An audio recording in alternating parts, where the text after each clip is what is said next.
Part 1. The envelope that marked fate. Prepare for the unexpected, because this is not a romantic comedy. It is the story of how I destroyed my ex-husband's perfect wedding. Guillermo, arriving in a private plane with our twins and simply exposing his truth. The envelope was cream-colored, expensive, the kind my ex-husband, Guillermo, always said we couldn't afford. But this wasn't a bill, or a payment notice, or another reminder of my bankruptcy. It was a wedding invitation. Guillermo was marrying Teresa, the woman he had left me for 4 years ago. And he wanted me there, to watch, to witness, to see how, finally, he was happy. The note inside read, "No hard feelings. No hard feelings for the infidelity, for the divorce, for taking absolutely everything and leaving me with €700 a month and a dismantled life." I stared at that invitation for hours in my cramped apartment in the Malasaña neighborhood of Madrid, while my twins were at school, while my coffee went cold. And then I saw it.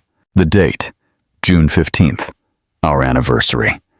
He chose the day of our anniversary to marry someone else. It was in that instant that I made the decision. I was going to go to that wedding, but not as he expected. Not as the poor and broken ex-wife he thought I was. I was going to show him exactly what he had thrown away. And I had 18 months of secrets, very well kept, to help me achieve it.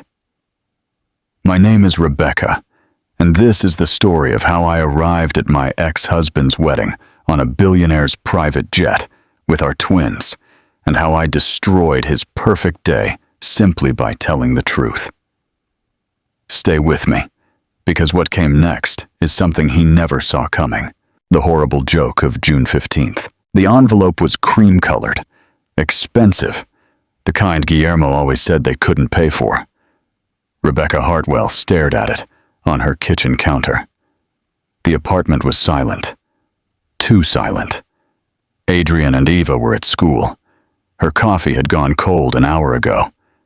She hadn't moved. The invitation lay there like a living thing, mocking her. She picked it up. She dropped it. She picked it up again, in a neurotic loop. Her phone was beside her. She could call Diana.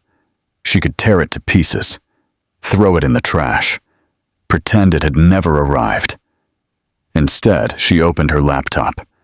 The email was still there, the one from Julian, and she still hadn't replied. She looked at the invitation again.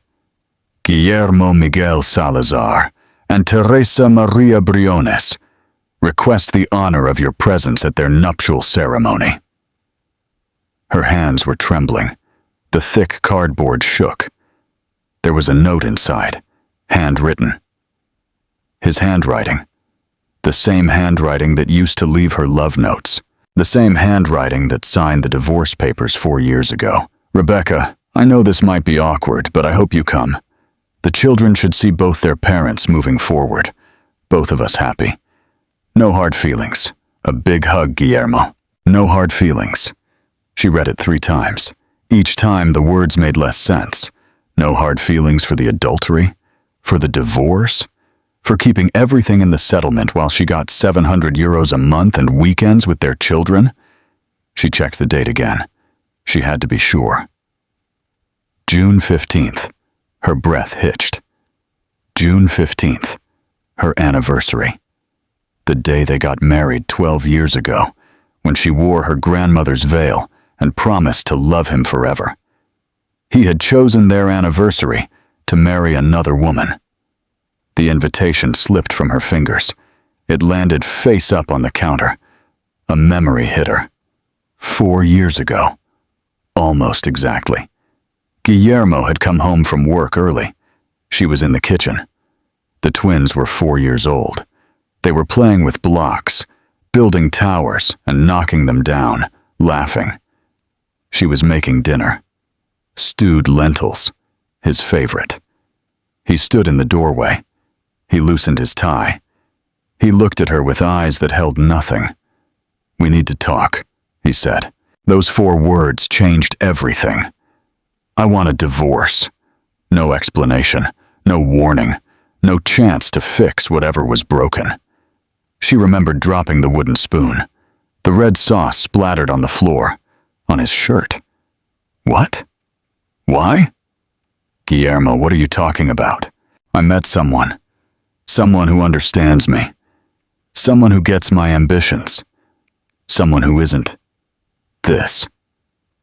He made a vague gesture toward her, toward the kitchen, toward the life they had.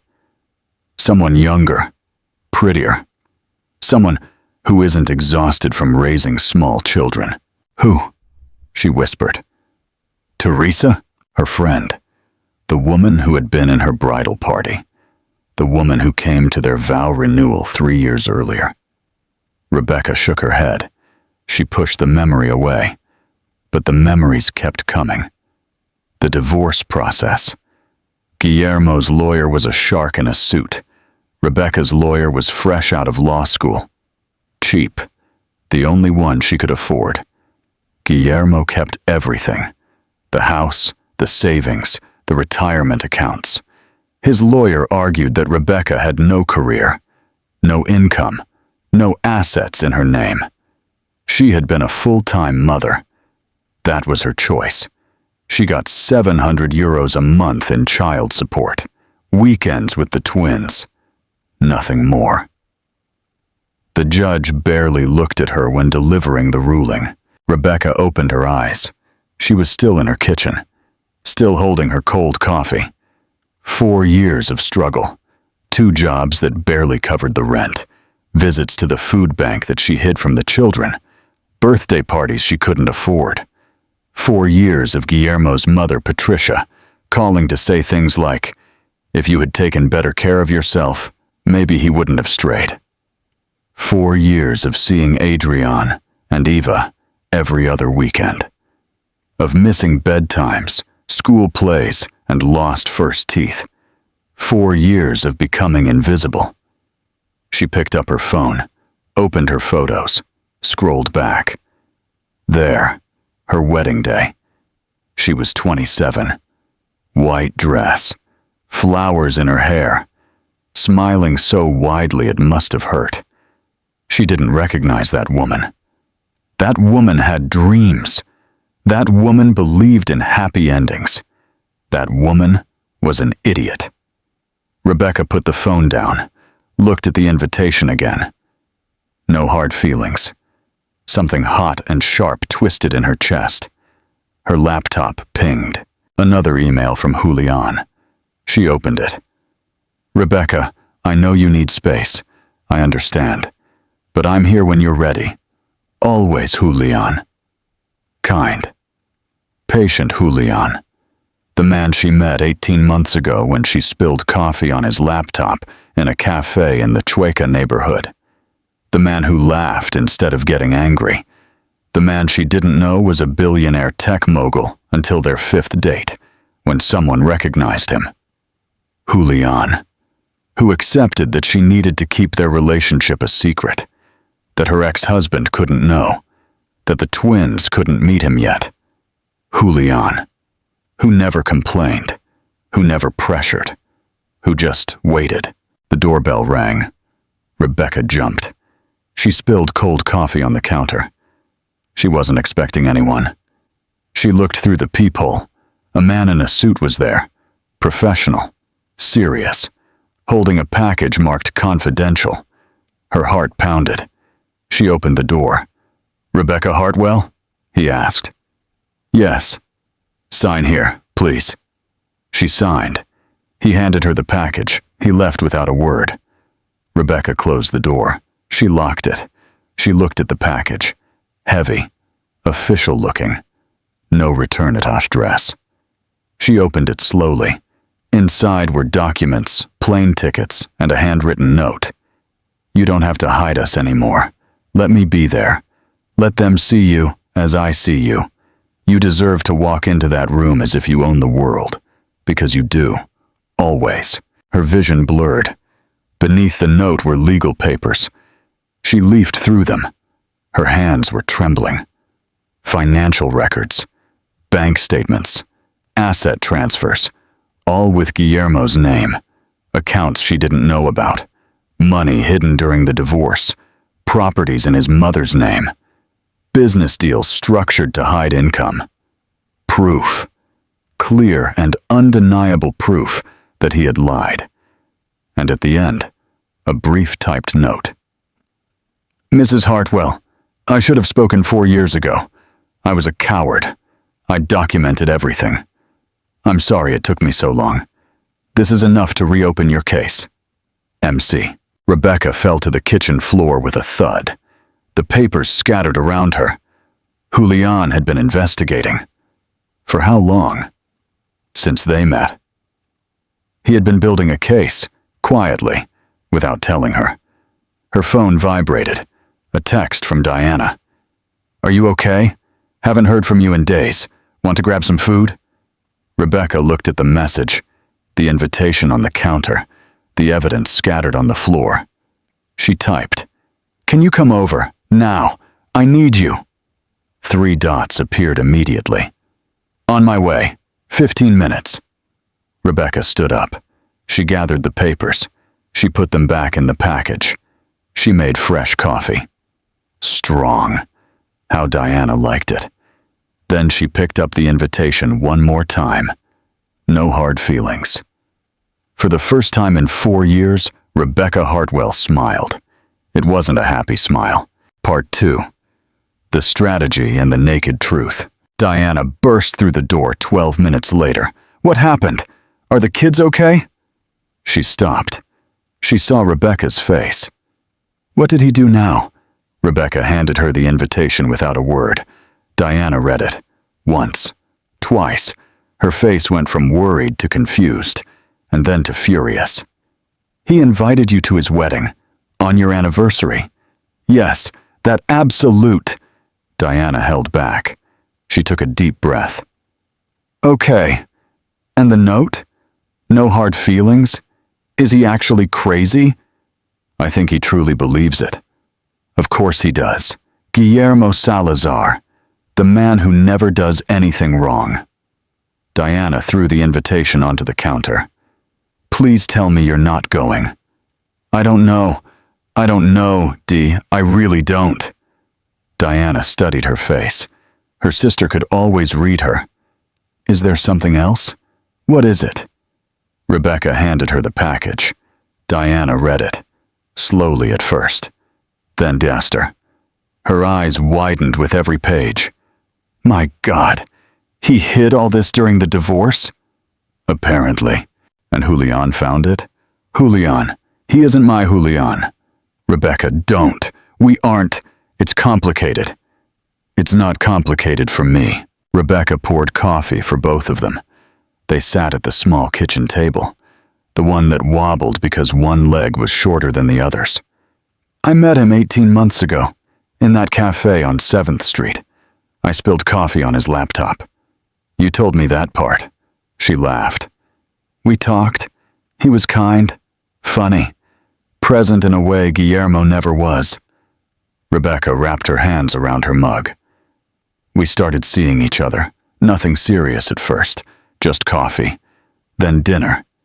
Then I fell in love with him. And he fell in love with you. And he fell in love with me. But I couldn't tell anyone. Not you, not the kids, no one. Because if Guillermo found out I was dating someone, especially someone with money, he would go back to court. He would try to reduce the child support. He would claim I didn't need it anymore. Diana's jaw tightened. That sounds exactly like something he would do. So we kept it secret, totally secret. No social media, no public appearances, just us in private. And Julian agreed. He said he understood I needed to protect the twins, that he could wait. Rebecca's voice cracked slightly. He's been waiting 18 months, Dee, and I keep pushing him away. I keep holding him back, because I'm terrified. Of what? Of everything. That he'll leave me. that he'll realize I'm not worth it, that he's like Guillermo. She shook her head. I know it's not fair to Julian.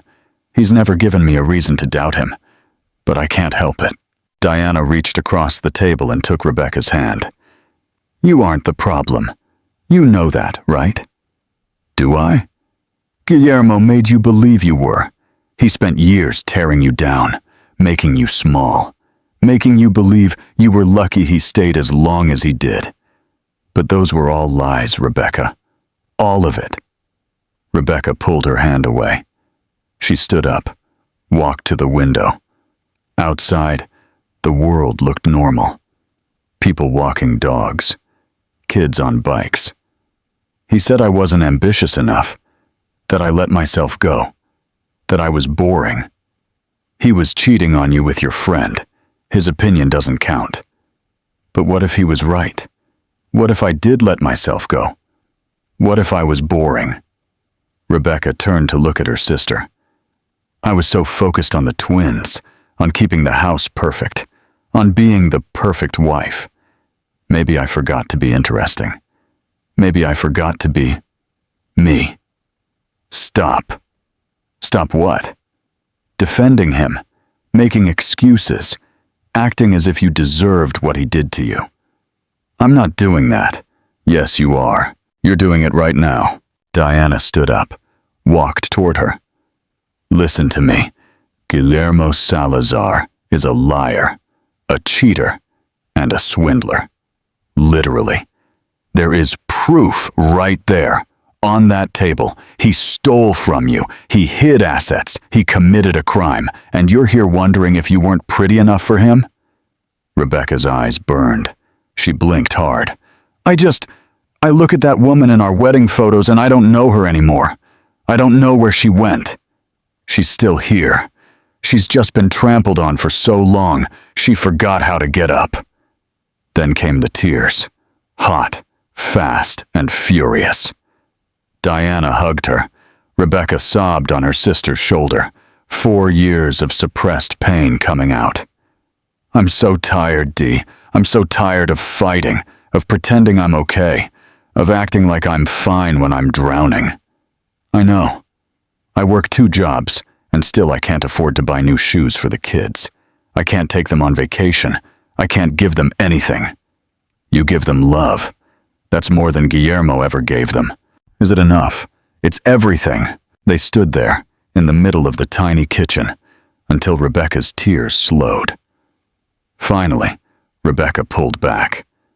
She wiped her face. She laughed weakly. I got snot on your shirt. I have 3 kids. I've had worse things on my shirts. They sat back down. Diana refilled their coffee cups. Strong. So what are you going to do? Diana asked. With the invitation? With Julian?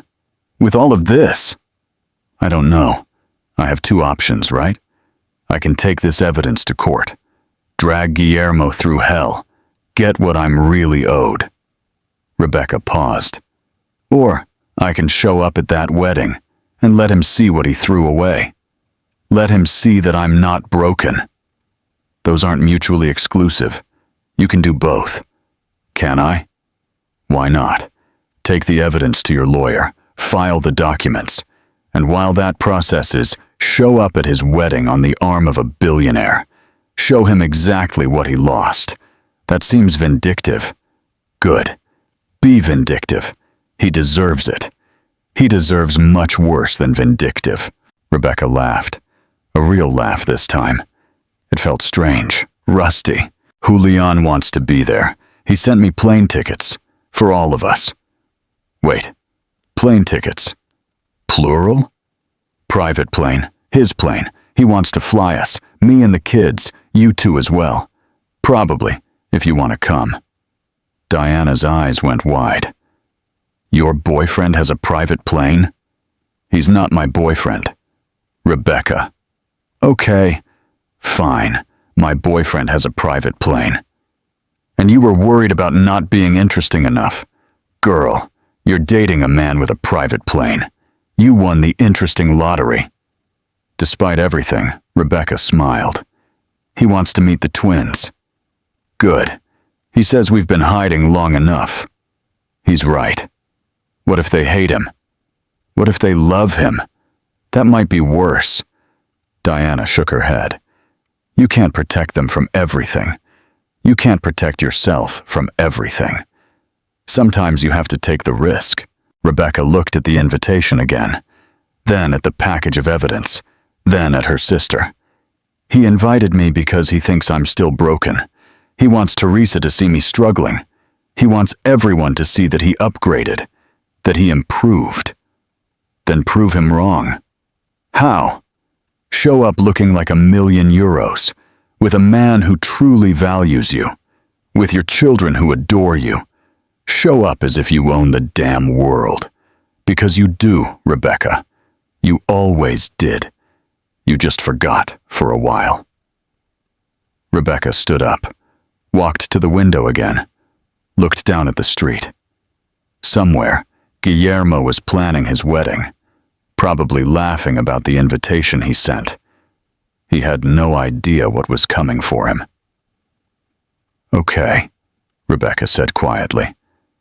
Okay, what? Okay, I'll do it. I'll go. I'll take Julian.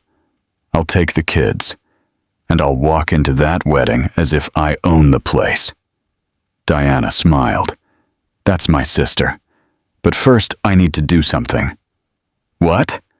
Rebecca picked up her phone, opened her messages, found Julian's name. She typed carefully. I'm ready. Let's do it. All of it. No more hiding. She hit send before she could change her mind. The reply came in less than a minute. I was hoping you'd say that. When can I see you? Rebecca smiled. A real smile this time. Tonight. Come tonight. It's time you met my sister. And soon, my children. I'll be there. 7 o'clock, girl. Diana read over her shoulder. Tonight? Are you introducing him tonight? No more waiting. No more hiding. If I'm going to do this, I'm going to do it all the way. Good. It was about time. They cleaned the kitchen together, put the evidence away safely, hung the invitation on the fridge with a magnet, a reminder, a challenge. As Diana was leaving, she turned. Rebecca? Yes? I'm proud of you. You know that, right? Why? For surviving, for standing up for yourself, for remembering who you are. Diana left. The door closed behind her. Rebecca stood in her quiet apartment, alone again. But this time, the silence felt different. Not empty, not suffocating. Purposeful. Calm. The invitation was still on the fridge. June 15th. 2 months. 2 months to prepare, to plan, to transform. 2 months to let Guillermo think he had won. And then she would show him exactly how wrong he was. I wasn't the problem. I know that now. But back then, I believed every word he told me. Part 3. The preparation. An 18-month turnaround. The next 2 months were a whirlwind. Rebecca had gone from being a hidden ex-wife to a woman with a mission, the secret partner, and the new life. Julian arrived at 7 o'clock sharp, always punctual. He saw the wobbly table, the worn sofa, and Diana's small collection of books. Rebecca, dressed in jeans and a second-hand t-shirt, was more beautiful than ever. Hi, he said, his voice calm and deep. Hi, she replied, feeling awkwardly nervous. Diana didn't waste time.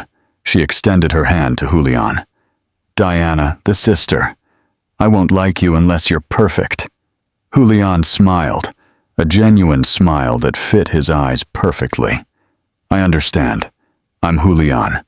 I'm not perfect, but I promise not to be a jerk. That night, Julian and Rebecca talked, not about their past, but about their future. He explained the evidence he had gathered with the help of a detective. The lawyer he had hired for her the best in Barcelona, a specialist in high-profile litigation, was waiting. "Why did you do this, Julian?" Rebecca asked, feeling overwhelmed. "Because I love you, and because you deserve justice, and because seeing how that situation was destroying you, while that man lived like a king, it was unbearable. I had the means to help you fight. So I fought." On April 16th, Rebecca's lawyer, the relentless Marisol Torres, filed the documents. The reopening of the divorce case was imminent, with charges of asset fraud. Guillermo and his new fiancée were in for a very bitter surprise.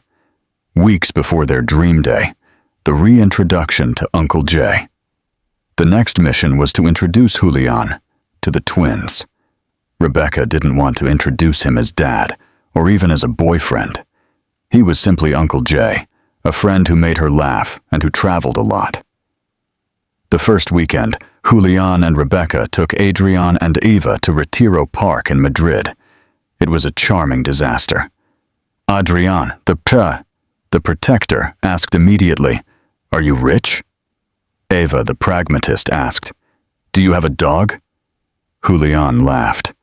He answered Adrian, "I'm a little lucky, yes, but that doesn't make me special." And to Eva, "I don't have a dog, but my private jet has a candy dispenser in the seat." Rebecca's jaw dropped. His jet had a candy dispenser, but it worked. In the following weeks, Julian never tried to replace their father. He simply listened to them. He taught them how to tie knots. He helped them with the school project about the Alhambra. He gave them something they hadn't had in years, a present adult who wasn't stressed. A week before the wedding, Adrian asked, "Mom, can we go to Dad's wedding with Uncle Jay? Are you sure, honey? It will be a long day." "Yes, Dad always says we have to see him happy, and Uncle Jay is happy when you are happy." Rebecca felt a lump in her throat. It was time. The final transformation, Hartwell property. During the last few weeks, Rebecca worked with a stylist Julian had put at her disposal. Her mission wasn't to disguise herself as someone else, but to reveal the woman Guillermo had tried to bury. She said goodbye to her messy hair. She got a modern cut. She got rid of the lifeless brown dye she had been using. Now she sported elegant, bright blonde highlights that framed a face that had lost the dark circles of worry. They didn't buy a new dress. Instead, they revisited an old designer dress Rebecca had bought before her marriage and had forgotten in the back of the closet. It was a clean-cut silk dress, emerald green, that gave her an air of quiet strength and silent wealth. "It doesn't scream money," said the stylist. "It whispers Hartwell property." On June 14th, the night before the wedding, Rebecca looked at her reflection. She wasn't the same woman she had seen in the wedding photo. This woman had scars, yes, but also determination.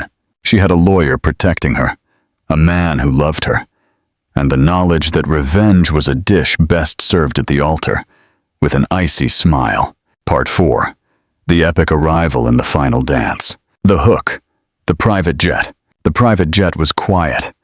The twins were too busy with the gummy bear dispenser to notice the legal letter bomb that had just exploded in Guillermo's mailbox. But Rebecca knew. And when the plane landed, the game truly began. The wedding was to be held at Finca Las Nubes, a luxury property on the outskirts of Seville, which Guillermo had bragged about renting. On June 15th, Julian's private jet, a beautiful Challenger 350, landed softly at a private airfield near the estate. The twins bounded out, more excited about the trip than the event. Rebecca, in her emerald dress and designer sunglasses, looked as if she had been born for that moment. Julian, impeccable in a tailored blue suit, offered her his hand. "Ready for your debut, Mrs. Hartwell?" "I'm not Mrs. Hartwell.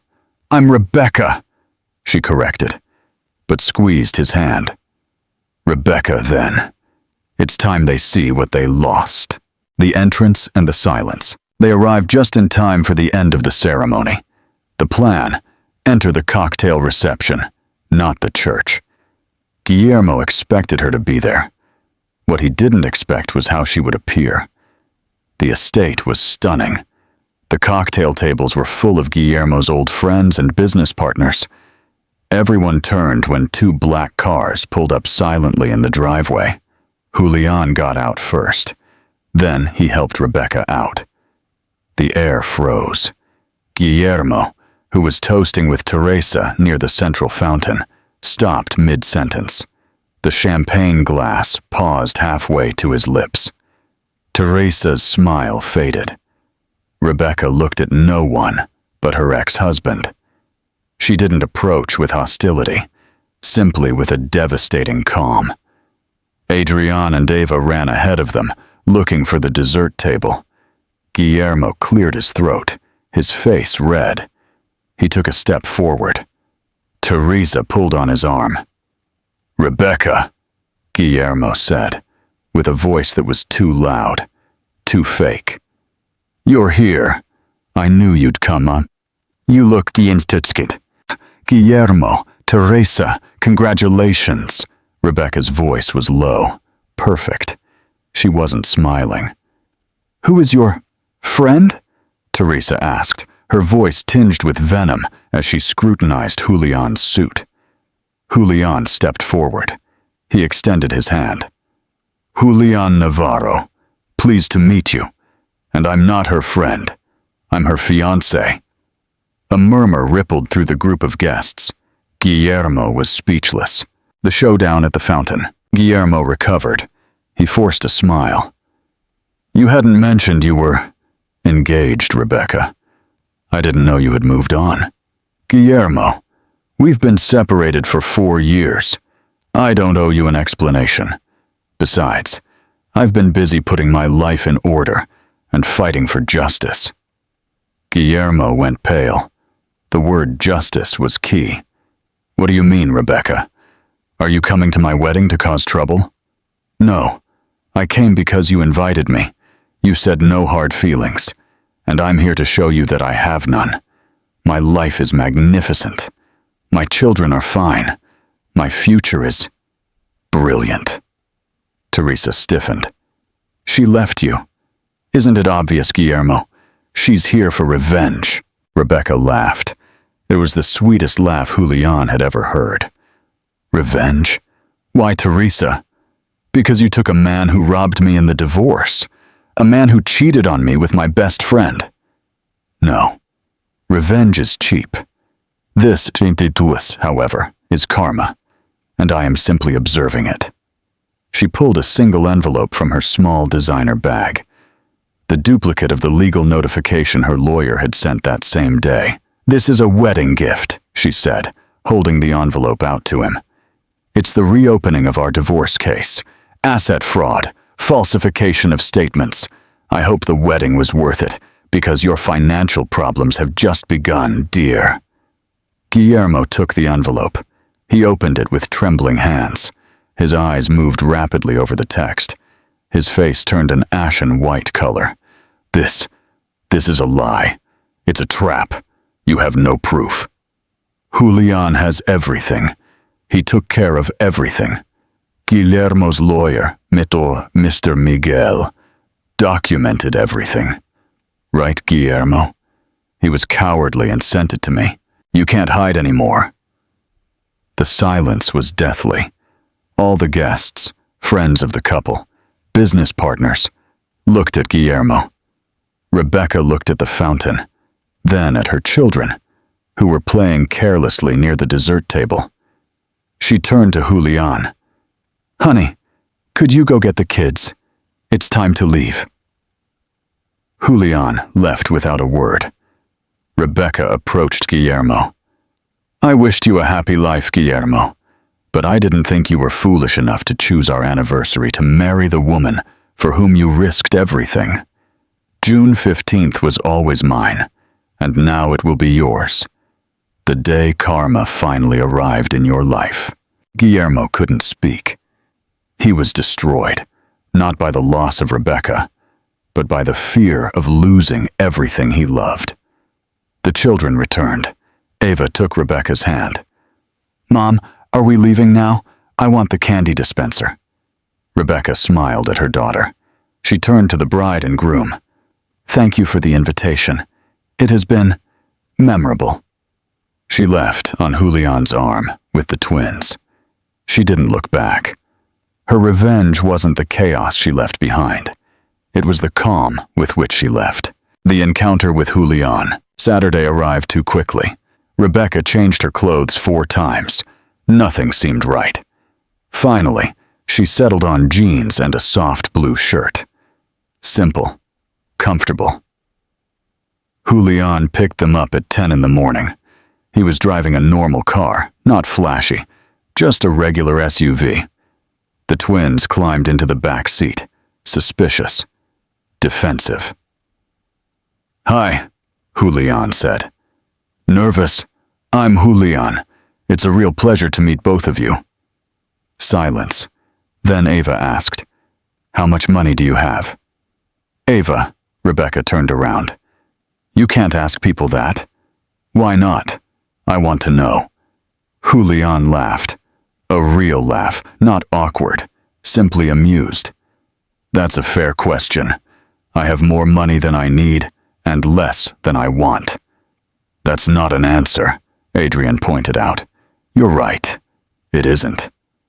The real answer is complicated, but the simple answer is enough to be comfortable, enough to help the people I care about. Not enough to solve all the world's problems, but enough to make a difference." Adrian considered this. "Are you trying to buy us? Because Dad's girlfriend does that. She buys us things and thinks we're going to like her because of it."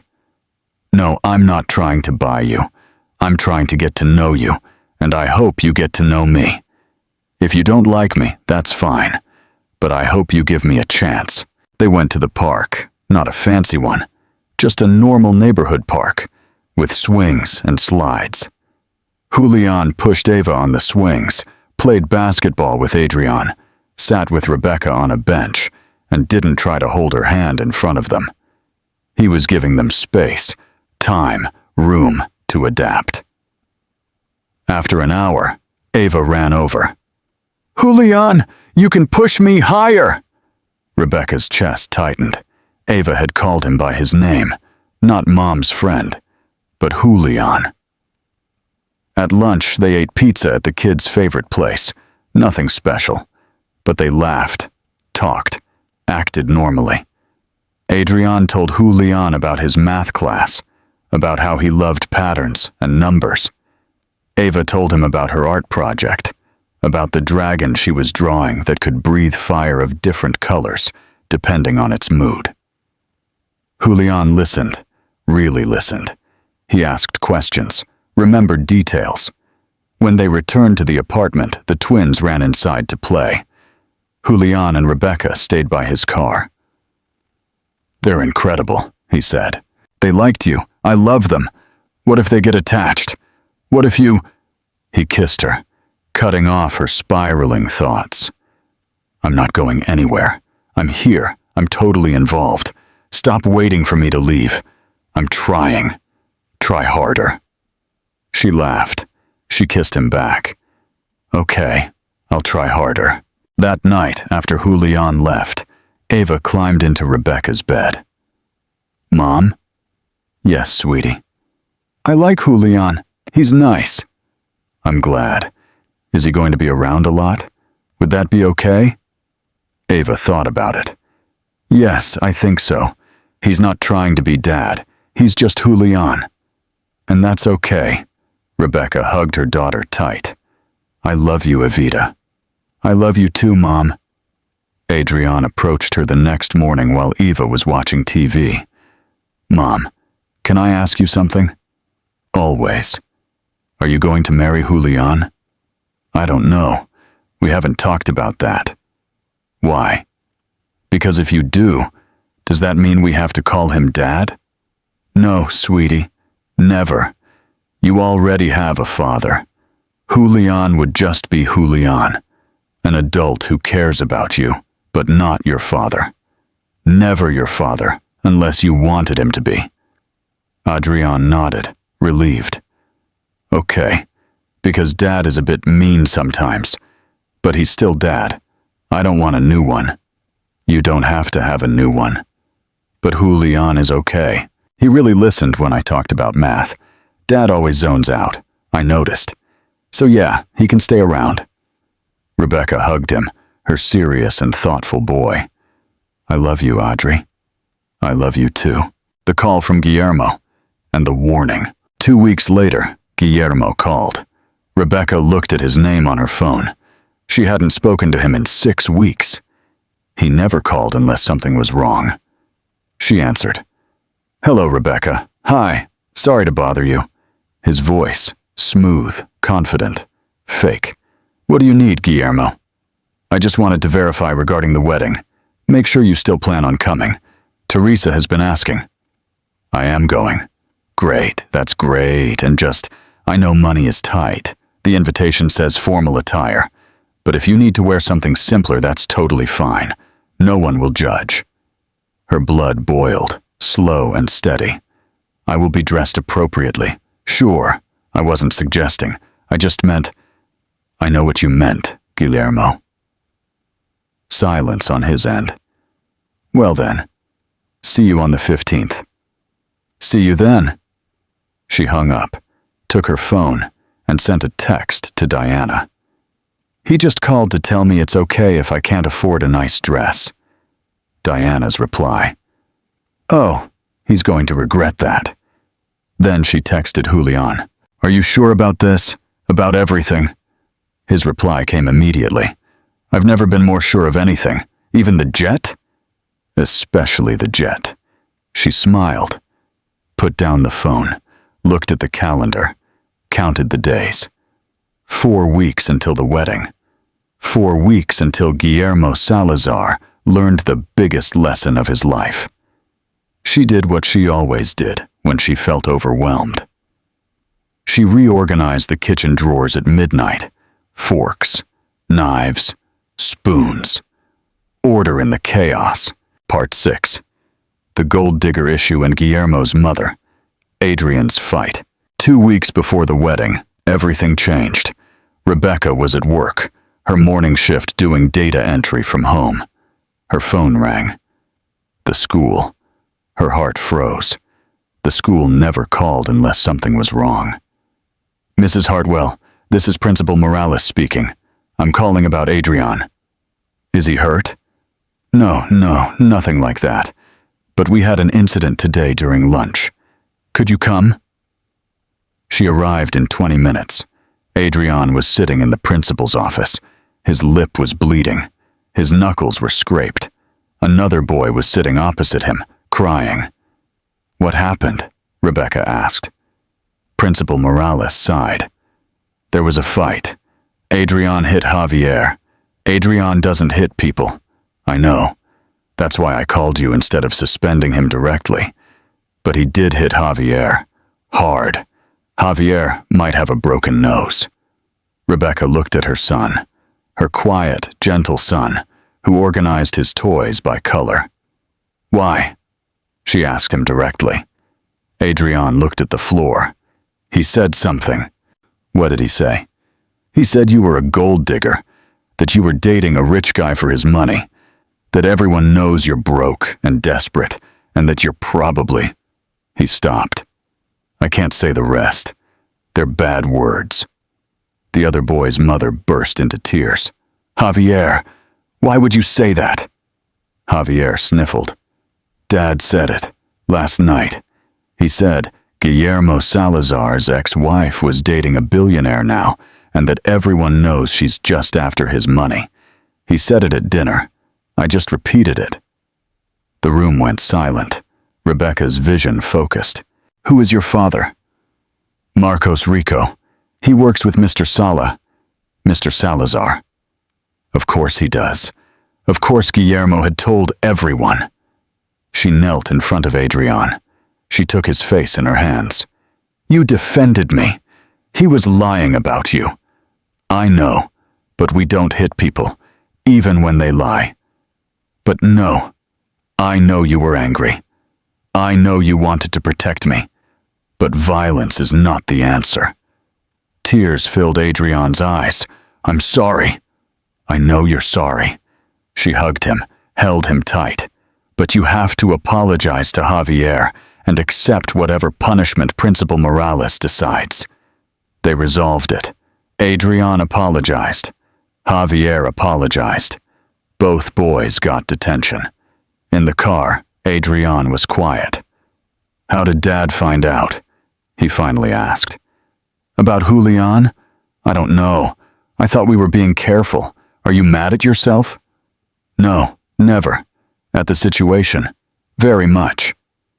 When they got home, Eva was already there. Diana had picked her up. What happened? Diana asked. Why does Adrian look like he went up against a boxer? He defended my honor, with his fists. Diana looked at Adrian. My man! Dee, don't encourage him. I'm not encouraging violence. I'm praising the sentiment. That night, after the twins were in bed, Rebecca called Julian. Guillermo knows. About us. How? I don't know. But he's telling people I'm a gold digger, that I'm using you for money. Julian was silent for a moment. Does that bother you? What he's saying? Yes. No. I don't know. It bothers me that Adrian got into a fight because of it. That people talk about us. About me. Rebecca, people are going to talk no matter what. If you're with me, they'll say you're after money. If you're alone, they'll say you're bitter and pathetic. If you date someone poor, they'll say you have no ambition. You can't win, so stop playing their game. It's not that simple. It is exactly that simple. The only opinion that matters is yours, your children's, and maybe your sister's. Everyone else can think whatever they want. It doesn't feel like enough. Then what would be enough? She thought about it. She really thought about it. I want him to see, not just that I'm with you, but that I'm okay, that I survived, that I'm stronger without him. Then that's what we'll show him. The call from Patricia and the secret folder. The next day, Guillermo called. She let it go to voicemail.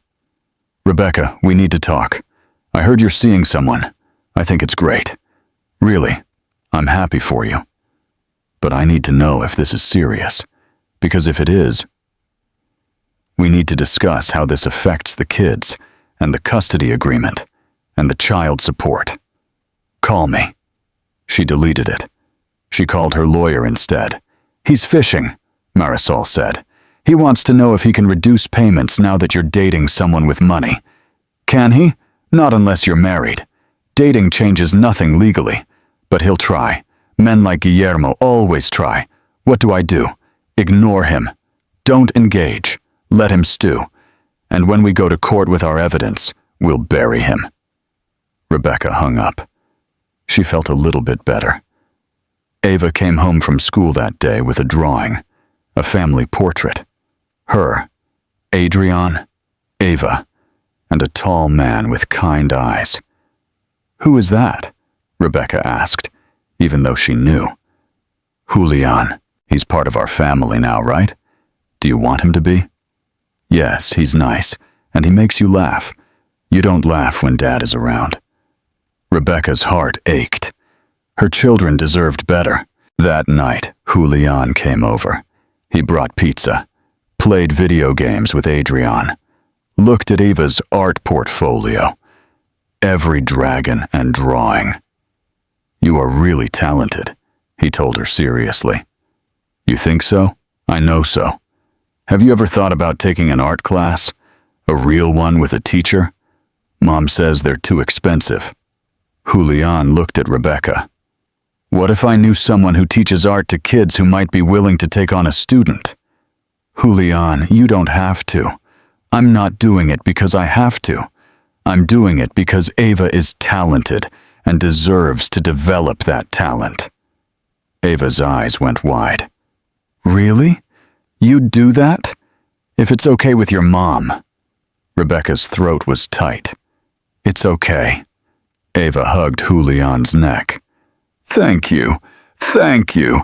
Thank you. Over her head, Julian met Rebecca's eyes. This is real, his look said. Stop waiting for it to fall apart. Later, after the kids fell asleep, they sat on the couch, not touching. Just close. You're good with them, Rebecca said. It's easy to be good with them. Adrian got into a fight because someone said you were using me. I heard. Aren't you upset? Why would I be upset? He defended someone he loves. That's admirable. He hit another kid and got detention. He learned. That's what matters. Julian moved to look at her. Rebecca, I need to tell you something. Her stomach flipped. What? I am totally involved with you, with the kids, with everything. I know you're waiting for me to run, but I won't. So you have to decide.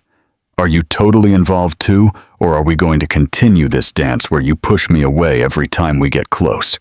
I'm scared. I know. What if this doesn't work? What if it works? They sat there in her small apartment, with her worn furniture and her leaking sink, and Julian looked around as if it were a palace. I love this place, he said. It's tiny and falling apart.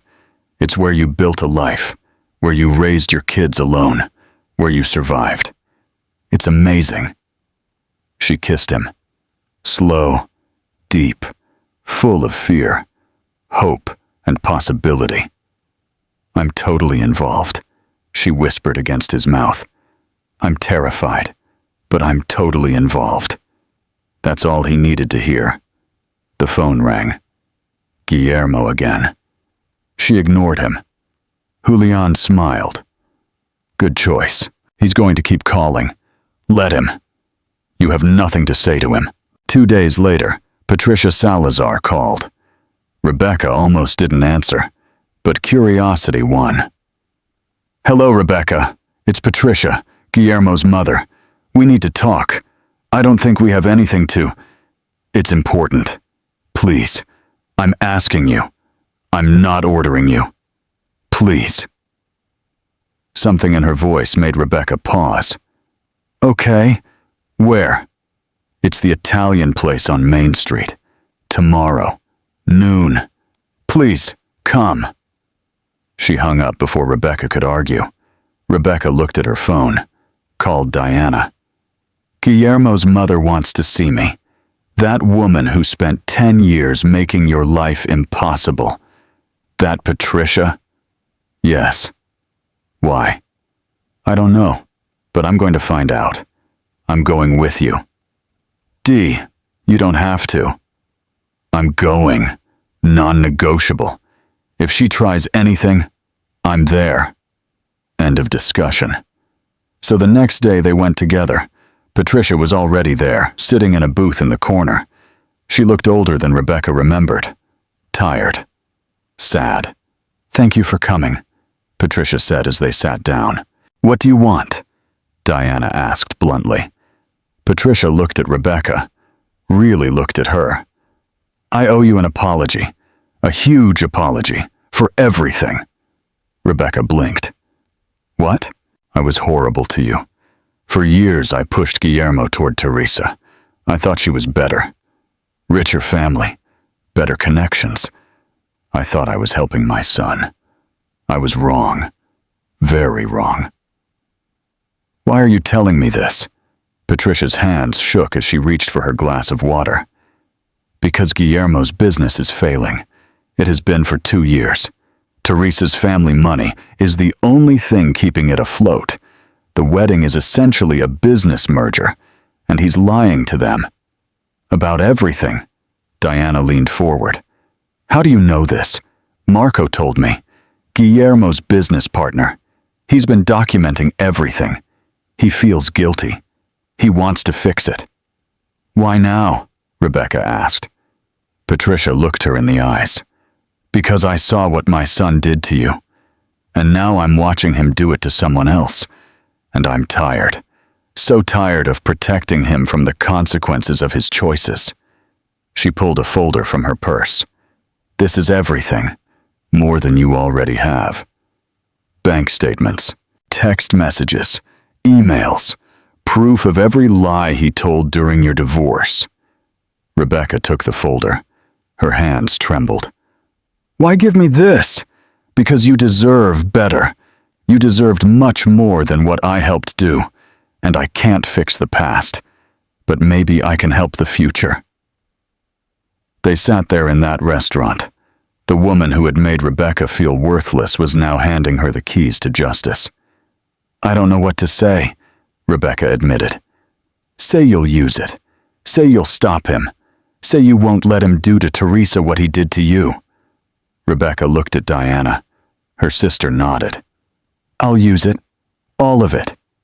Patricia nodded. She stood up to leave. Patricia, Rebecca called. Are you coming to the wedding? I have to. I'm his mother, but I won't be celebrating. She paused.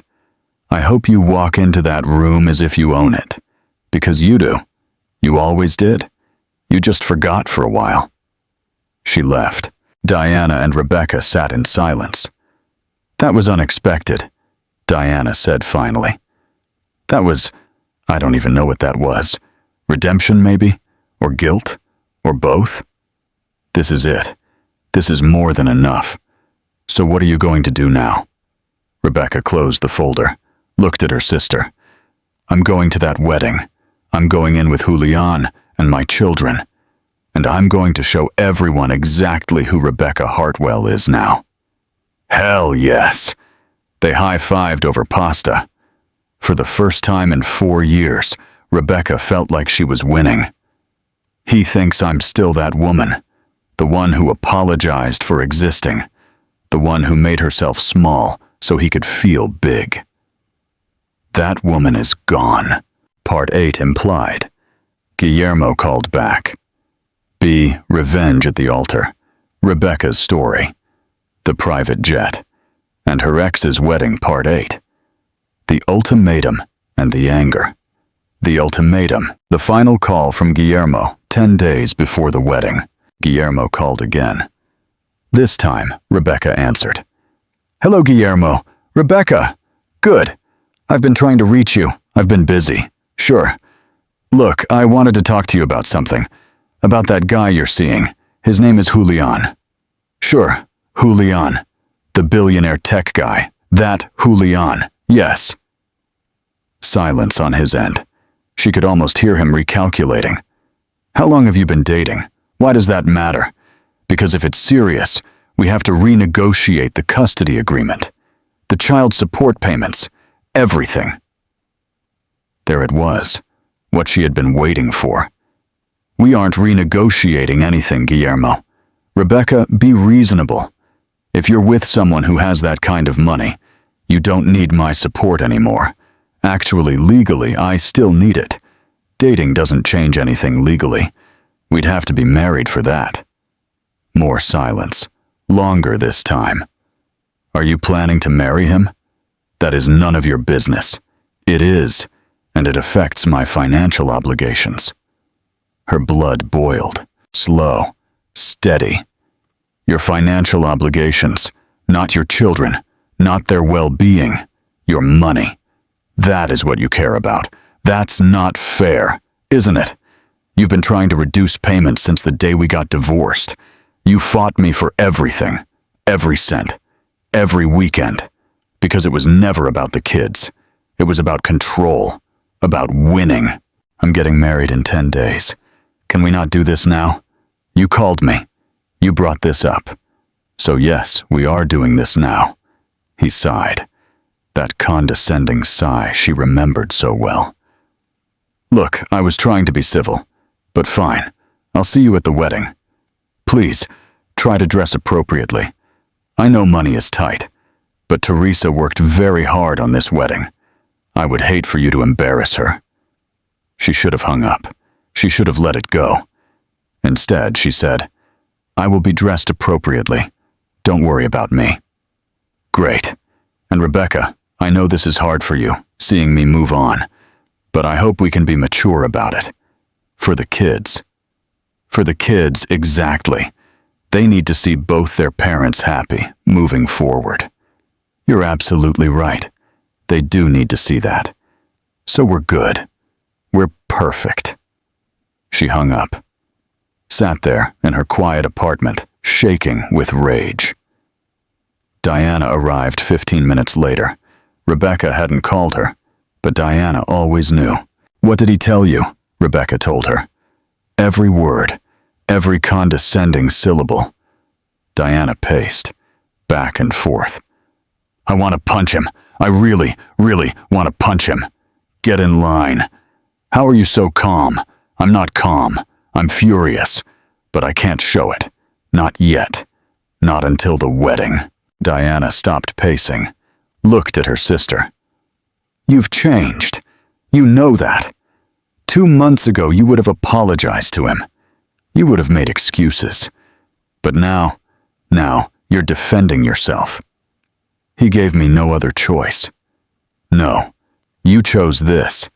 You chose to stop letting him control you. That's different." They sat down. Rebecca made tea. Chamomile. "I need to talk to you about something," Rebecca said. "Something I've been thinking about. Okay, this wedding, this whole thing with Julian and the jet, and showing up as if I own the place. A part of me wonders if I'm doing it for the wrong reasons." "What do you mean? Am I doing this to be free, or am I doing it for revenge?" Diana considered. "It has to be one or the other, doesn't it?" "I don't think so. I think you can want both things.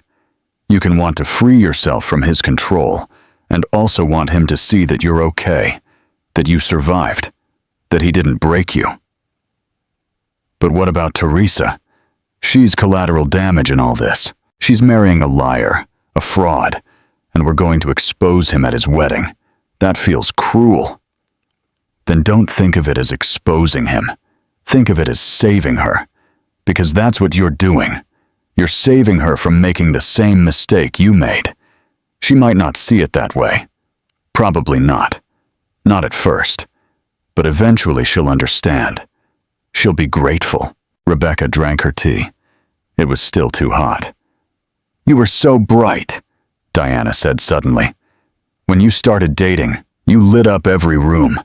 By the end, you were a ghost." "I know. Do you know? Because you still sound like you believe you deserved it." Silence. "Say it, Rebecca. Say you didn't deserve what he did to you." "I didn't deserve what he did to me." Louder. "I didn't deserve what he did to me." Again. "I didn't deserve what he did to me." Now she was screaming, crying, years of suppressed rage coming out. Diana hugged her. Let her scream. Let her cry. Let her break. When Rebecca finally stopped, her throat was sore. Her face was wet, but she felt lighter. "Better?" Diana asked. "A little." "Good, now get angry. Very angry. Use it. Channel it. Walk into that wedding and show him exactly what he lost." The last night and Patricia's call. That night, Rebecca couldn't sleep. She got up. Midnight. The apartment was silent. She started cleaning. The kitchen. The bathroom. The living room. Baseboards. Windows. Behind the... When everything felt out of control. Clean something. Anything. She scrubbed until her hands hurt, until her back hurt, until the sun began to rise. The apartment was spotless. She was exhausted, and there were still 10 days left. Julian called at 7 in the morning. "Did you sleep? How did you know I didn't?" "Because I know you." "What's wrong?" "Guillermo called yesterday."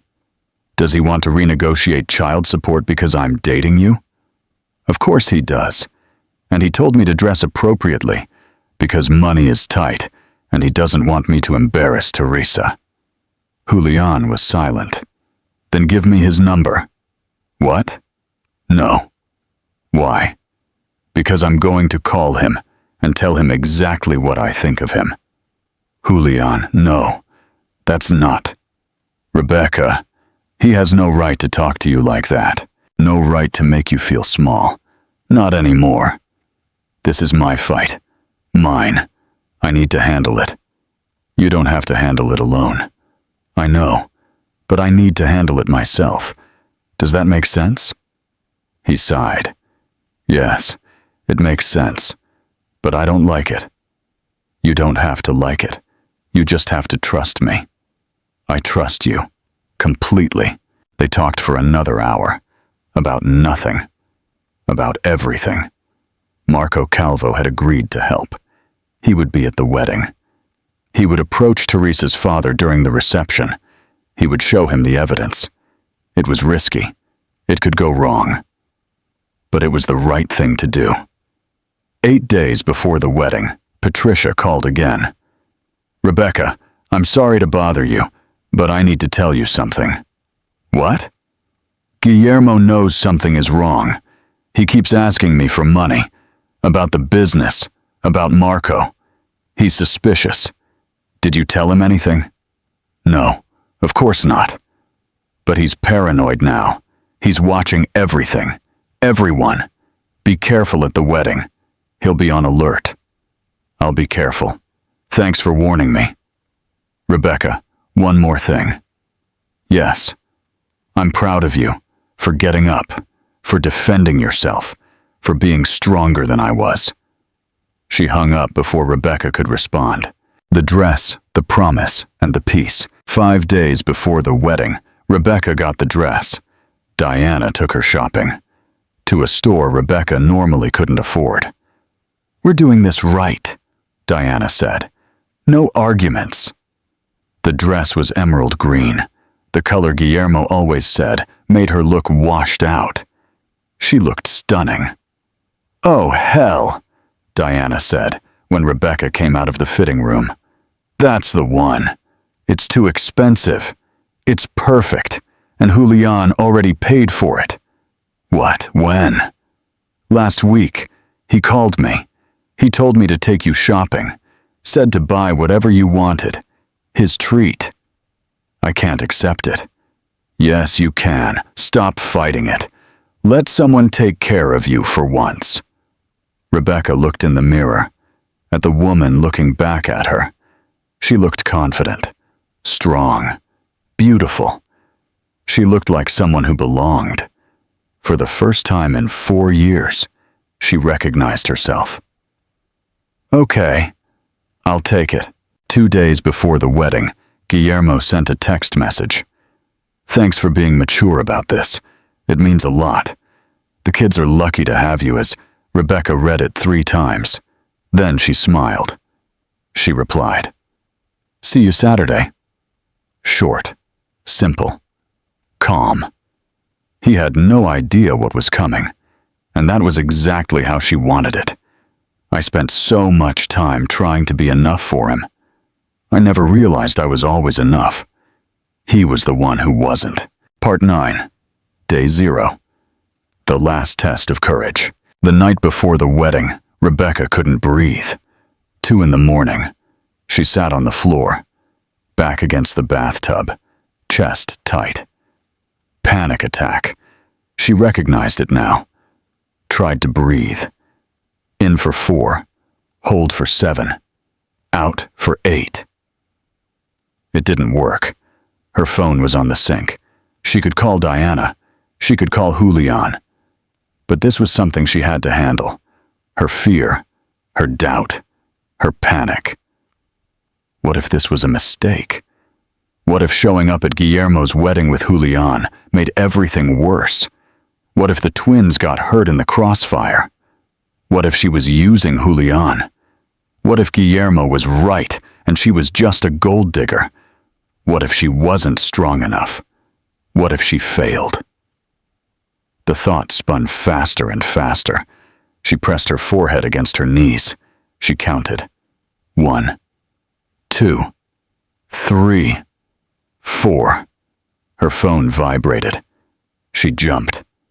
A text from Julian. I can't sleep either. Thinking of you, of tomorrow, of how proud I am of you. She stared at the screen. tears blurred her vision. She typed with trembling hands. "I'm terrified." His reply came immediately. "I know, but you're not alone. I'm here. Diana is here. The kids are here. You are surrounded by people who love you. And if I'm not ready, you are. You've been ready for years. You just didn't know it." She wanted to believe him. Her phone rang. Julian's name lit up the screen. She answered. "Hello?" she whispered. "Hello." His voice was soft, warm. "I heard the panic in your text. Talk to me." "I don't know if I can do this." "Yes, you can. But what if?" "There are no buts. Only facts." "Fact. You survived 4 years of hell." "Fact. You raised 2 amazing kids basically alone." "Fact. You rebuilt your life from nothing." "Fact. You are the strongest person I know." "I don't feel strong." "Because you're human. Humans get scared. But strength isn't the absence of fear. It's keeping going despite it." She sat still, listening to him breathe on the other end of the line. "Tell me something," she said finally. "Anything. Because I really, not the coffee shop story, not the superficial answer. Why did you choose me?" He was quiet for a long moment. "Do you want the truth?" "Always. Because the first time I saw you, you were exhausted, nervous, clearly overwhelmed. And when the waiter made a joke, you laughed anyway. A real laugh, despite everything. And I thought, that is the person I want to know. The person who can find joy even when everything is hard. The person who keeps going. The person who survives."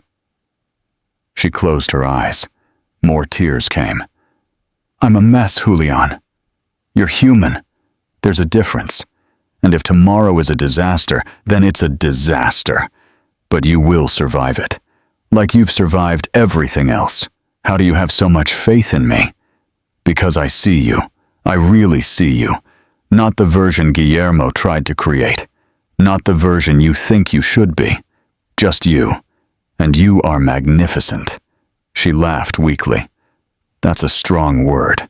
It's the right word."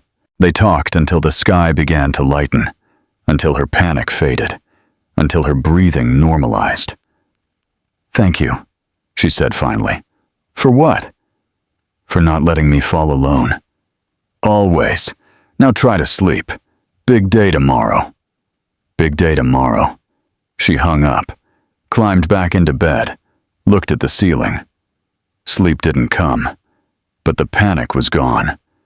At 6 in the morning, she got up, made coffee, sat at her kitchen table. The invitation was still on the fridge, mocking her. She took it down, looked at it one last time.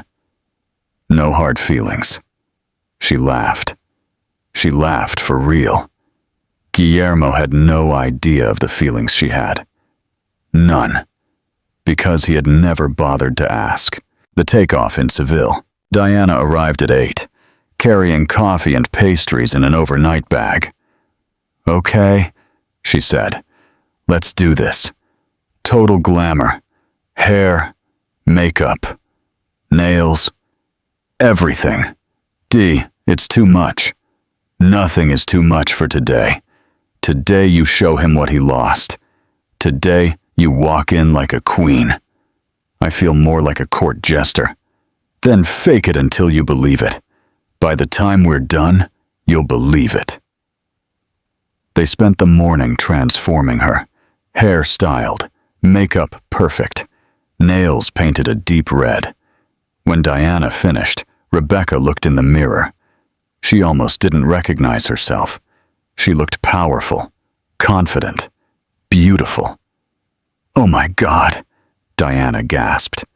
"You look incredible. I look like someone else. You look like yourself, the you that you forgot existed." The twins arrived from their sleepover with Diana's kids. They stopped in the doorway. "Mom," Eva said, "you look like a princess." "You look pretty," Adrian agreed shyly. "Thank you, my loves. Now go get dressed. We have a wedding to attend." They ran to their rooms. Diana helped Rebecca put on the emerald dress, zipped it up. Rebecca turned, looked at herself. The woman in the mirror was unrecognizable and completely familiar at once. "Ready?" Diana asked. "No, but I'm going to do it anyway." "That's my girl." Julian arrived at 1 o'clock in a suit that looked like it came from a magazine cover. He stopped when he saw Rebecca. He just stared. "What?" she asked nervously. "Is it too much?" "You're stunning. Absolutely stunning." The twins came out, Eva in a pale blue dress, Adrian in a little suit. Julian knelt down. "You two look amazing." "You look handsome too," Eva said. "Thanks, Julian," Adrian added. They got into the SUV, drove to the private airport. The twins had never been to an airport like that. Small, exclusive, where the rich kept their planes. "Wow," Adrian gasped. "A plane? A real plane?" Eva squealed. Julian's pilot greeted them. Kind, professional. The jet was smaller than Rebecca expected, but luxurious. Leather seats, polished wood. The twins explored every inch, pressed every button, asked a million questions. Rebecca sat by the window, watched the ground recede as they took off. "Are you okay?" Julian asked softly. "Ask me later." Fair. During the flight, Diana made them all laugh with stories, kept the mood light. But Rebecca's stomach was in knots. In 2 hours, she would walk into Guillermo's wedding. In 2 hours, everything would change. Marco Calvo sent a text to Julian, confirming he was at the venue, that he had the evidence ready, that he would approach Teresa's father during the reception. Everything was ready. There was no turning back now. The jet landed. The SUVs were waiting. Black, sleek, expensive. The twins were ecstatic. "This is the coolest thing ever," Eva said. "Wait until Dad sees us," Adrian added. Rebecca's heart shrank. This wasn't about revenge. Not really. It was about the truth, about justice, about protecting Teresa from the same fate. I could hate her. I did for years. But she is just another woman he is using. The pattern doesn't end until someone breaks it. They drove to the venue, a hacienda on the outskirts of Seville. Rolling lawns, white tents, flowers everywhere. The kind of wedding Guillermo always said they couldn't afford. "Here we go," Diana said. "Here we go," Rebecca repeated. The SUVs pulled up to the entrance. Other guests were arriving in normal cars. Everyone turned, stared. The doors opened. Julian got out first. Then he helped Rebecca out.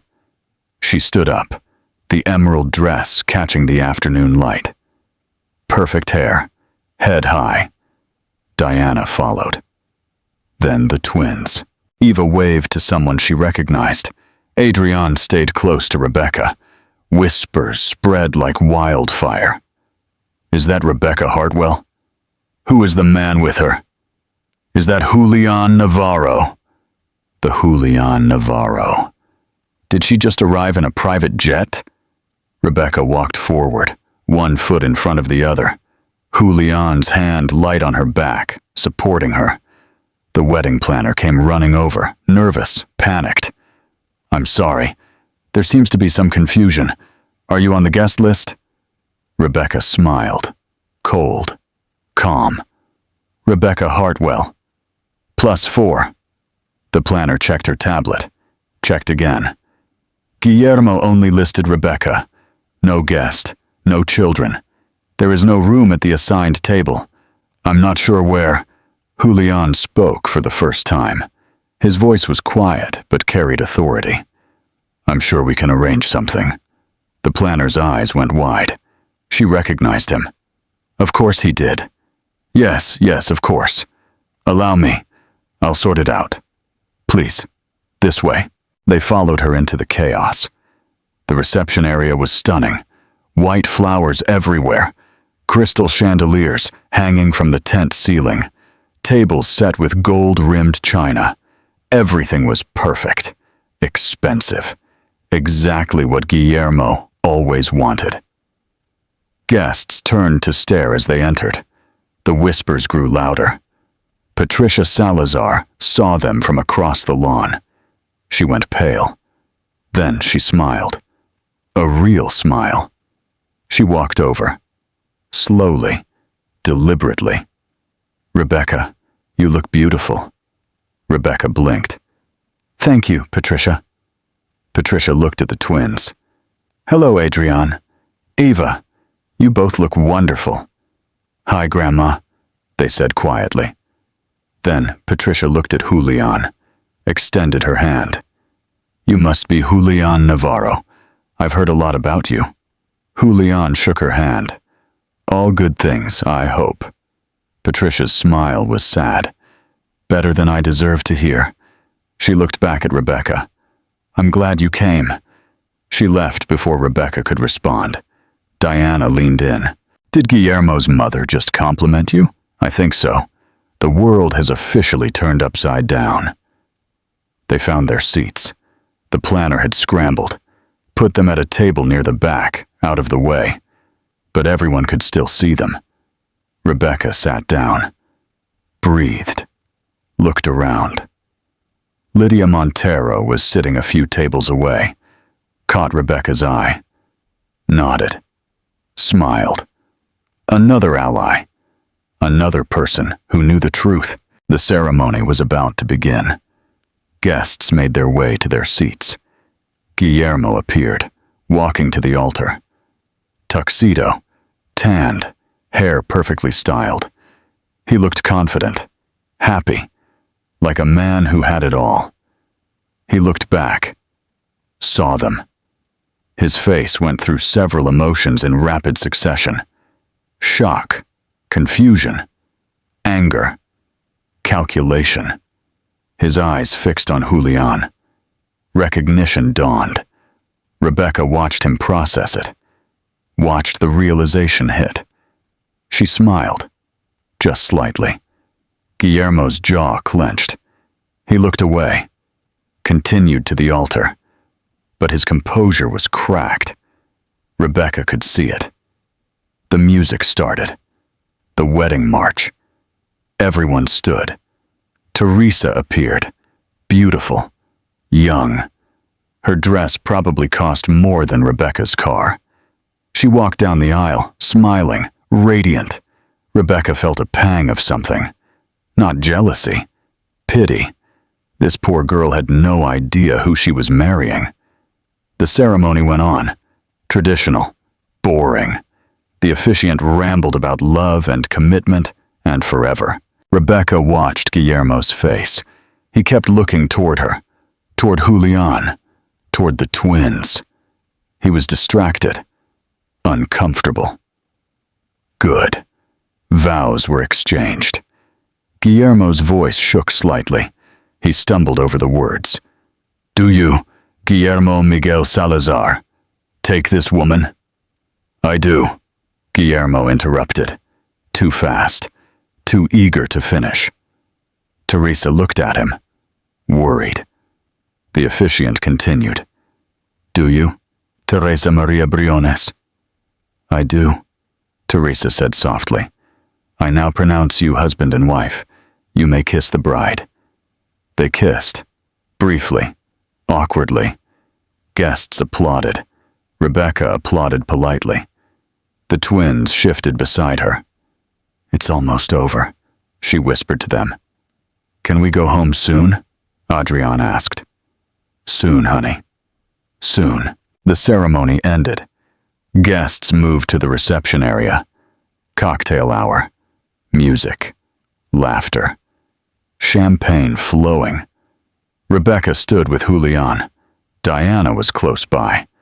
The twins got sparkling cider and crackers. People approached. Curious. Bold. Rebecca? Is that you? Oh my God, you look amazing. Thank you. And who is this handsome man? This is Julian. Julian. Sorry, I don't remember your name. Susanna. We met at the Christmas party 5 years ago, right? Susanna. Susanna's eyes were hungry, absorbing every detail. The dress, the jewelry, the obvious wealth of Julian. So, how did you meet? Julian answered smoothly. We met in a coffee shop. She spilled coffee on my laptop. Susanna laughed. Too loud. How charming. It was. Julian nodded. The best day of my life. He said it like he believed it. Because he did. Susanna made excuses, slipped away, probably to tell everyone what she had discovered. It happened 6 more times. Different people. Same questions. Same hungry eyes. Rebecca handled it. Smiled. Made small talk. Played her part. But inside she was counting the minutes. Guillermo approached during the cocktail hour. Alone. Teresa was taking photos with her family. Rebecca, you came! His eyes moved to Julian, to the kids. I didn't know you were bringing guests. You said the children should see both parents moving forward. This is their future. I wanted them to see it. Guillermo's jaw tightened. And who is this? Julian extended his hand. Julian Navarro. A pleasure to meet you. Guillermo recognized the name. Everyone did. His face went through several emotions. How long? He began. 18 months, Rebecca said calmly. The kids met him last week. Guillermo looked as if he had been slapped. I see. His voice was tight. And you thought bringing him to my wedding was appropriate? You invited me. You said no hard feelings. I took you at your word. Guillermo opened his mouth, closed it, opened it again. We need to talk about the custody agreement, about the child support, about... Not here, Rebecca said firmly. Not today. Today is your wedding day. Enjoy it. She walked away, left him standing there. Julian followed. The twins behind. That was amazing, Diana whispered. You just shut him down. I'm shaking, Rebecca admitted. You didn't show it. That's what matters. They found their table. Sat down. Waited for dinner to be served. Marco Calvo approached. 40-something. Kind eyes. Nervous demeanor. Mrs. Hartwell, it is a pleasure to see you. Marco, thank you for coming. He shook Julian's hand. Mr. Navarro, thank you for everything. Just Julian. And thank you for your courage. What you are doing is not easy. Marco looked around, made sure no one was listening. Teresa's father is here, Ricardo Briones. I will approach him after dinner. I'll show him everything. Let him make his own decision. Be careful, Rebecca said. Guillermo is suspicious. Patricia warned me. I will be. But this has to happen.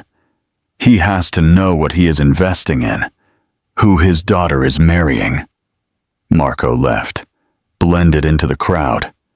Rebecca watched Guillermo across the room. He was talking to Teresa, gesturing toward their table. Teresa looked confused, worried.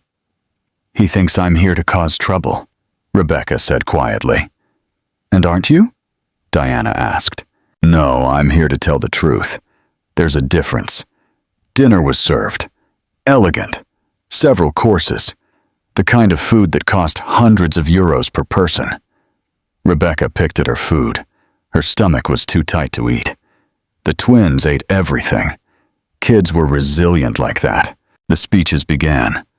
Teresa's father stood up first. Ricardo Briones. Successful. Powerful. He spoke of his daughter, of how proud he was, of how he welcomed Guillermo to the family, of how he looked forward to their business partnership. Rebecca saw Guillermo relax slightly, smile, nod. He thought he had won. Guillermo's mother stood up next. Patricia looked tired. She gave a short speech, perfunctory, not warm. "When families unite, we hope for the best," she said. "We hope for honesty, integrity, truth." She looked directly at Rebecca as she said it. The message was clear. Then came the best man, one of Guillermo's friends. He told jokes, made everyone laugh, spoke of Guillermo as if he were the best guy in the world. Rebecca wanted to vomit. Finally, the speeches ended. The music started. The dancing began. Guillermo and Teresa went out to the floor. Their first dance. They moved stiffly, awkwardly, like two people who didn't quite fit. Rebecca watched. Felt nothing. The grief was gone. The anger was gone. Just peace. She turned to Julian. "Dance with me." "Always." He stood up. They walked to the dance floor. Other couples joined. The space filled up. Julian pulled her close. They swayed to the rhythm of some generic wedding song. "Are you glad you came?" he asked. "Yes, but not for the reason I thought." "Why then?" "Because I needed to see that he is just a man, not the monster I built in my head, not the god I tried to please, just a man who makes bad decisions." Julian smiled. "You're amazing. You know that. I'm working on believing it. Work faster." She laughed. She laughed for real. Across the dance floor, Teresa was watching them, her face unreadable. Then their eyes met, woman to woman. Recognition passed between them. Both knew what Guillermo was, but only one of them could still escape. Rebecca looked away first. Marco made his move 20 minutes later. Rebecca saw him approach Ricardo Briones, saw him gesture toward a quiet corner, saw Ricardo follow him. They disappeared into a side room. Rebecca's heart pounded. This was it. Julian squeezed her hand. "It's going to be okay." 30 minutes passed. 45. Rebecca danced with Adrian, then with Eva, then with Diana. Julian kept the twins entertained, told them stories, made them laugh. He was good with them. Natural, as if he had been doing it for years. Finally, Ricardo emerged. His face was stone. He went straight to Teresa, pulled her aside. Guillermo watched, confused, then worried. They spoke. Ricardo showed Teresa something on his phone. Her face went pale. Rebecca couldn't hear what they said, but she could see the devastation. Teresa looked at Guillermo, then at her father, then back at Guillermo. She shook her head, said something sharp, turned around. Guillermo tried to follow her. Ricardo blocked him. The two men spoke. Ricardo's body language was stiff, angry. Guillermo's face went from confused to terrified. 10 minutes later, Ricardo made an announcement. "Excuse me, everyone. I'm sorry to interrupt, but there has been a family emergency. We have to leave. The reception will continue, but the bride and her family must go." Gasps, confused murmurs. Teresa walked past Guillermo without looking at him. Her face was blank. Shock, betrayal, devastation. Guillermo tried to follow her. Ricardo blocked him again, whispered something to him. Guillermo went white. The Briones family left, en masse, quickly. The reception continued, but the energy was gone. Awkward, confused. Guests whispered, speculated. What happened? Did they have a fight? Is the marriage over already? Guillermo stood alone, in the middle of his reception, surrounded by people, and completely isolated. Patricia approached him. He brushed her off. Rebecca gathered the twins. Time to go. They had been perfect, ready to go home. Diana gathered her things. As they walked toward the exit, Guillermo intercepted them. "What did you do?" he hissed. Rebecca stopped, looked at him. Really looked at him. "I told the truth. That's all. You ruined my wedding." "You?" "No. You ruined your wedding. You've been lying to everyone. To me. To Teresa. To yourself. I just stopped covering for you." He looked at Julian. "Do you think he is better than me?" Julian spoke calmly. "I think she deserves someone who sees her worth, whether it's me or anyone else." Guillermo's face crumbled. "I made a mistake. With you. I see that now." Rebecca felt something shift level 7. Complete transformation. "I know, but that is your burden to carry. It's not mine anymore." "But Rebecca, we're done, Guillermo. We were done 4 years ago. I'm just finally accepting it." She walked away, Julian and the twins by her side, Diana behind. They didn't look back. The twins chatted all the way to the airport, about the plane, about the cake they had eaten, about how pretty Teresa looked before she left crying. The kids saw it all. Rebecca was quiet, processing. "Are you okay?" Julian asked softly. "I am. Really, I am. In the plane."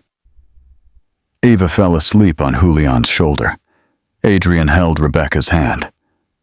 "Mom," Adrian said softly. "Yes, honey. Did we do something bad? To Dad?" "No. We told the truth. Sometimes the truth hurts, but it's still better than a lie.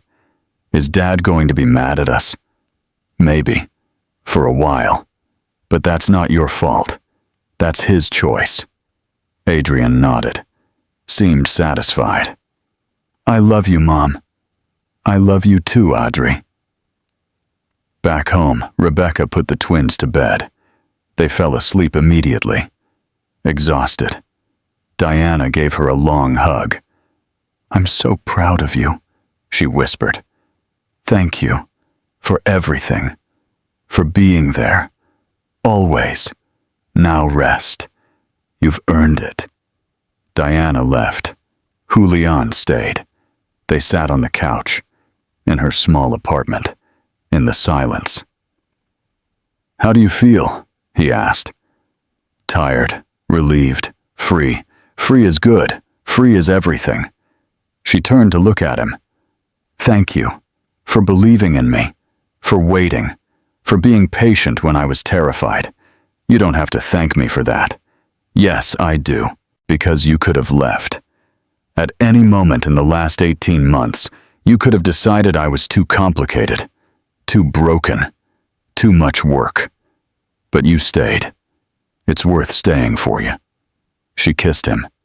Slow, deep, full of gratitude, love, and hope. "Are you staying tonight?" she asked. "I was hoping you'd ask." They lay in bed, not sleeping, simply being. "What happens now?" Rebecca asked. "Whatever you want. We take it one day at a time. No pressure, no expectations. Just us. I like how that sounds." "Me too." She fell asleep in his arms. For the first time in years, she didn't have nightmares. She dreamed of open doors, of infinite possibilities, of a future that belonged to her. Meta-commentary translated from source. Vanchua, your story is very long. More than 10,000 pages. I promise I won't fall apart, and I have written in great detail. This is part 10 and part 11. The final part of your writing begins with a call from Teresa and ends with a call to action. The revenge at the altar, Rebecca's story, the private jet, and her ex's wedding part 10. The fruits of truth and redemption, the bride's call. The next morning her phone rang. Unknown number. She almost didn't answer. Hello, Mrs. Hartwell. This is Teresa Briones speaking. Or I guess just Teresa now. Rebecca sat up. Oh, hello. Sorry to bother you. I got your number from Guillermo's phone. I hope that's okay. It's okay. Are you okay? Teresa laughed bitterly. Not even a little, but I wanted to call to thank you. Thank you for telling the truth. My father showed me everything. The financial fraud, the hidden assets, the lies, everything. I had no idea. I'm sorry you had to find out like that. At your wedding. Better than finding out in 5 years. After having wasted more of my life. After we had children. She paused. You tried to warn me, right? 4 years ago, when Guillermo and I started dating. I did. You didn't want to listen. I know. I thought you were just bitter. Jealous. I'm sorry.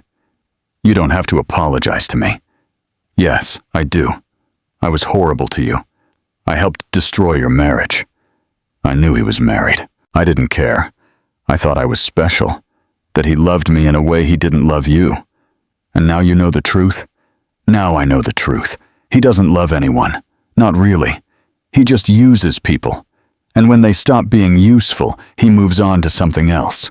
I'm sorry, Teresa. Really, I'm sorry. Me too. Teresa's voice cracked. I have to hang up. My father's lawyers are handling the annulment.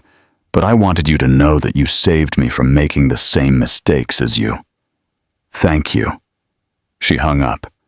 Rebecca sat there, phone in hand, staring at nothing. Julian came out of the bedroom.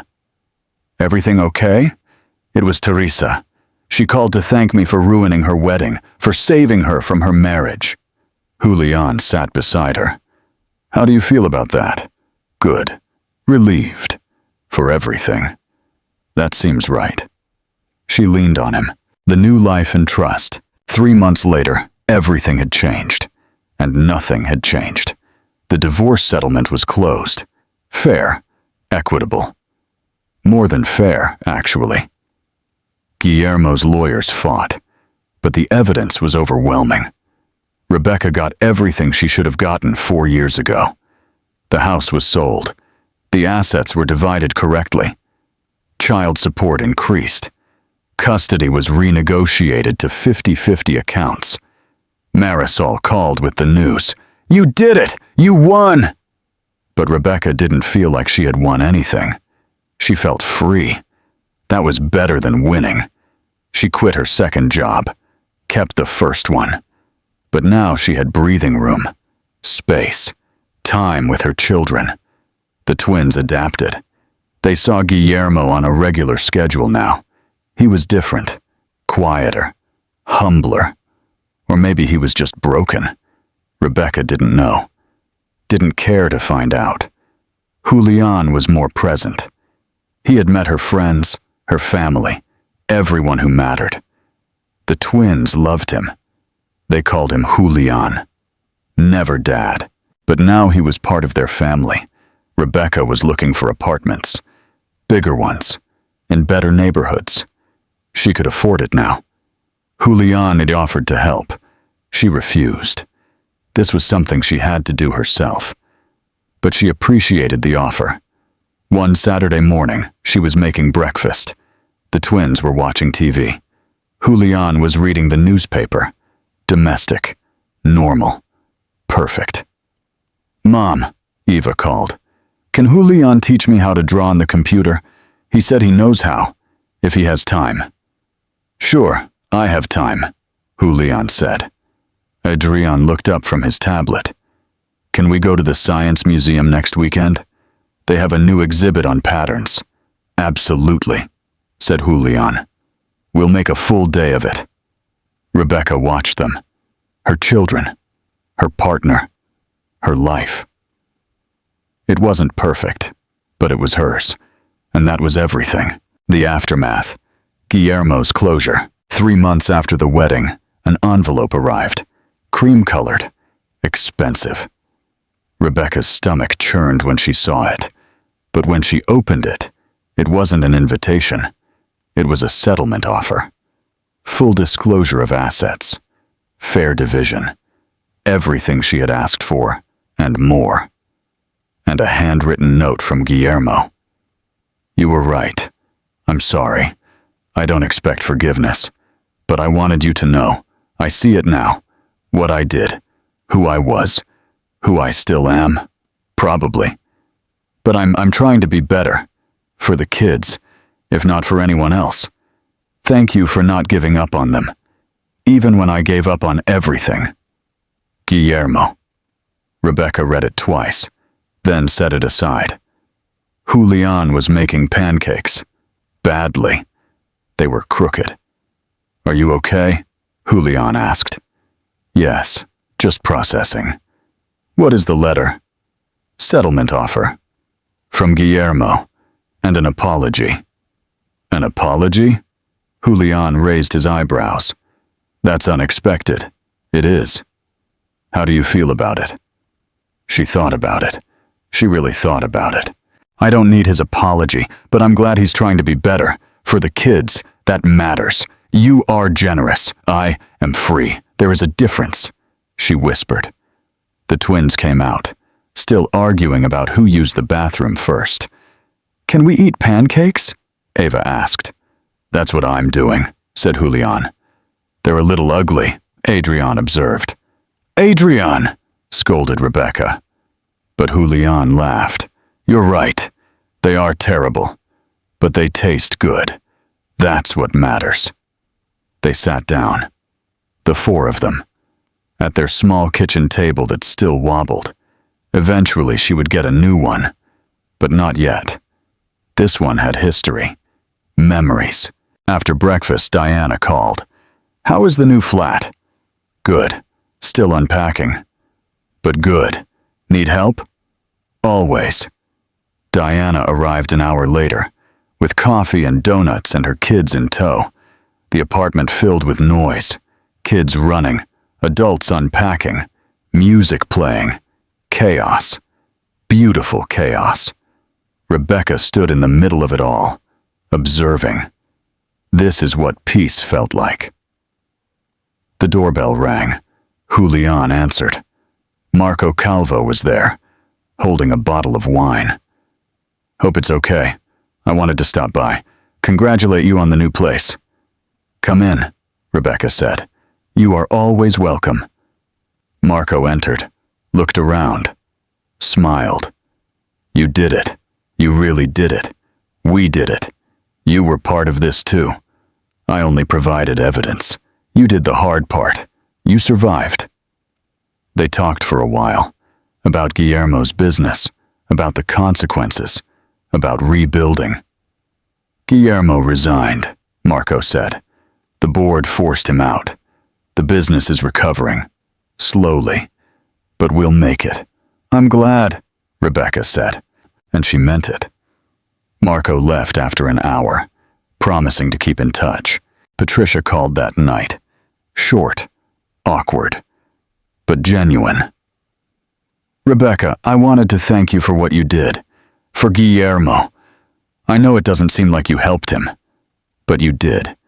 He is finally facing consequences. He is finally maturing. He is your son. You don't have to thank me for that. Yes, I do. You could have destroyed him, sent him to jail. You had every right. But you chose mercy. That requires strength. Rebecca didn't know what to say. I hope you are happy, Patricia continued. You deserve to be happy. I'm working on it. Good. That's good. Patricia hung up. Rebecca stared at her phone, amazed. The world had turned upside down. That night, after the twins fell asleep, Rebecca and Julian sat on their new balcony. Small, but it looked out over a park. Trees, grass, open space. She had never had a balcony before. Tell me something, she said. Anything. Do you ever regret it? Getting involved with me? With all my chaos? Never. Not for a second. Even when I was pushing you away. Especially then. Because that was when you needed someone most. She leaned on him, breathed in his scent, soap and coffee, and home. "I love you," she said. The first time she said it out loud, the first time she admitted it to herself. "I love you too." He had said it before, many times, but hearing it now felt different. Real, solid, true. They sat there, in the silence, watching the sunset. "What do you want?" he asked. "For the future. For us. Honestly, this. Just this. You, the kids. Peace. Normal, boring days where nothing dramatic happens. That sounds perfect, doesn't it?" They went inside, to bed, to sleep. But before falling asleep, Rebecca checked her phone one more time. A text from Teresa. "Just wanted you to know, I'm okay. Better than okay, actually. I'm going back to school. Art history. Something I always wanted to do but never had time for. Thank you for showing me that I could start over. That it's never too late." And Rebecca smiled, typed back, "You're going to do amazing things. I believe in you." She put down her phone, closed her eyes, and realized something. She had spent 4 years waiting for Guillermo to see her worth, but the truth was that his opinion never mattered. The only opinion that mattered was hers. And finally, she saw herself clearly. Not as someone's ex-wife, not as someone's mother, not as someone's girlfriend. Simply as herself. Rebecca Hartwell, 38 years old. Survivor. Fighter. Mother. Partner. Friend. Imperfect. Flawed. Scared sometimes. But enough. Always enough. Part 11. Epilogue and final call. To action. The garden. And true peace. 1 year later, Rebecca was in her kitchen. Not the tiny one in her old apartment. A real kitchen. In a real house. She had bought it 6 months ago. With her settlement money. Her money. Earned. Deserved. 3 bedrooms. 2 bathrooms. A backyard where the twins could play. It wasn't huge. It wasn't luxurious. But it was hers. The twins were in the backyard, playing with the new puppy. A golden retriever named Saul. Eva's choice. Julian was at the grill, cooking. He had improved. The pancakes weren't crooked anymore. Diana was setting the table. For a family dinner. Everyone was coming. All the people who mattered. "Mom, when is dinner?" called Eva from outside. 20 minutes, Rebecca replied. She looked around. At her life. At her people. At her home. They say the best revenge is living well. But that wasn't entirely right. The best revenge wasn't revenge at all. It was realizing you didn't need it. It was building a life so full, so complete, so genuinely happy that the past couldn't touch it. It was understanding that the person who hurt you no longer had power, because you took it away.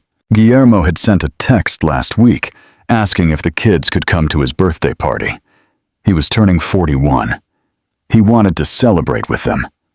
Rebecca said yes. Of course, they were his children too. She didn't hate him anymore. Didn't love him. Didn't think much about him. He was just someone she used to know.